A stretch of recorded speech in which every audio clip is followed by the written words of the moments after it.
ఈరోజు మనం కరకరలాడే బూందీ ఎంతో టేస్టీగా యమ్మీగా ఎలా తయారు చేయాలో చూద్దాము. సో ఇది అచ్చం మనం షాప్లో కొనుక్కునే దానిలాగే పర్ఫెక్ట్గా వస్తుందన్నమాట. సో చూద్దాం పదండి. Hello guys, welcome back to BMRPkidsrocks channel. How are you all?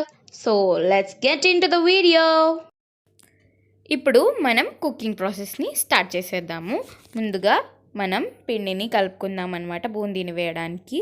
So ముందుగా ఒక బౌల్ తీసుకొని దానిలోకి 2 కప్పుల శనగపిండిని తీసుకోండి. ఇప్పుడు దానిలోకి 1 టేబుల్ స్పూన్ బియ్యం పిండిని తీసుకోండి. ఇప్పుడు దానిలోకి కొద్దిగా వాటర్ని యాడ్ చేసుకుంటూ చక్కగా వీడియోలో చూపిస్తున్న కన్సిస్టెన్సీ వచ్చేంత వరకు పిండిని చక్కగా ఈ విధంగా లంప్స్ లేకుండా నీట్గా బీటర్తో మిక్స్ చేసుకోండి. మీరు చేత్తో అయినా మిక్స్ చేసుకోవచ్చు. సో ఈ విధంగా ఉండలు అనేవి లేకుండా చక్కగా ప్యూర్ బ్యాటర్ని ప్రిపేర్ చేసుకోండి. ఇప్పుడు ఈ విధంగా ఒక చిల్లుల గరిట కానీ లేకపోతే ఇలాంటిది బూందీ వేయడానికి స్టీల్ సామాన్ షాప్లో అయినా మనకి దొరుకుతుందన్నమాట ఇలాంటి గరిట. సో దానితో మనం బూందీని ప్రిపేర్ చేయొచ్చు. మీరు చిన్న గరిటతో అయినా వేయచ్చు, కానీ చాలా టైం పడుతుందండి. సో ఇలాంటిది స్టీల్ సామాన్ షాప్లో అయితే మనకి అవైలబుల్గా ఉంటుంది. సో అక్కడ కొనేసి బూందీని మనం ఈజీగా వేయచ్చు అనమాట.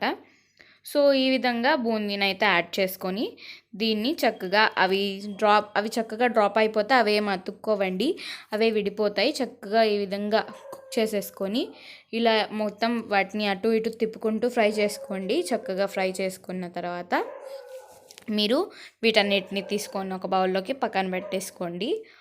ఆయిల్ అనేది మనం ఇవి ఫ్రై అవ్వడానికి సరిపోయినంత వేయాలండి, అప్పుడే మనకి పర్ఫెక్ట్గా వస్తుందన్నమాట. సో ఇప్పుడు దీన్ని చక్కగా ఫ్రై చేసేసుకొని ఒక పక్కకు తీసుకొని పక్కన పెట్టేసుకోండి. ఈ బూందీ అంతటిని మీరు చక్కగా తీసుకొని పక్కన పెట్టేసుకుంటే ఇప్పుడు మనం ఇలాగా ఒక బౌల్లోకి తీసుకొని పక్కన పెట్టేసుకోండి. ఇవి చాలా క్రిస్పీగా క్రంచీగా ఉంటాయి కదా. సో ఇప్పుడు దీనిలోకి మనం వేరుశనగ పప్పులు అంటే పల్లీలని యాడ్ చేస్తున్నాం అనమాట.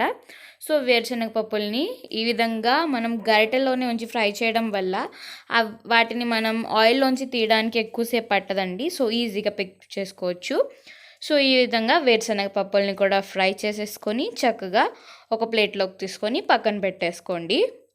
సో ఇప్పుడు దీనిలోకి కరివేపాకును కూడా యాడ్ చేసేసుకోండి. కరివేపాకును కూడా సేమ్ అదే ప్రాసెస్. అలా గరిటలో ఉంచడం వల్ల నూనె అంతా స్ప్రెడ్ అయిపోకుండా ఉంటుంది. సో మనం ఈజీగా దీన్ని కూడా పిక్ చేసేసుకొని వేసుకోవచ్చు అనమాట. ఇప్పుడు దీని మీద కొద్దిగా ఉప్పు అలాగే కొద్దిగా కారంని యాడ్ చేసుకోండి. ఈ రెండింటిని యాడ్ చేసేసుకొని ఒకసారి చక్కగా మొత్తాన్ని మిక్స్ చేసుకోండి. ఇది చక్కగా మీకు స్పైస్ లెవెల్స్ అనేది మీ స్పైస్ లెవెల్స్కి తగ్గట్టుగా కారం అనేది యాడ్ చేసుకోండి. అలాగే ఉప్పు కూడా మీ రుచికి సరిపడా యాడ్ చేసుకొని దీన్ని మనం ఇక సర్వ్ చేసుకొని తినేయడమే. యమ్మీగా బూందీ అయితే రెడీ అయిపోయింది.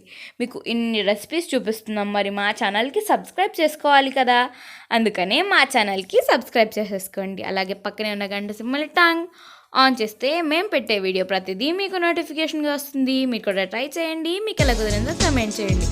వీడియోకి లైక్ చేయండి, షేర్ చేయండి.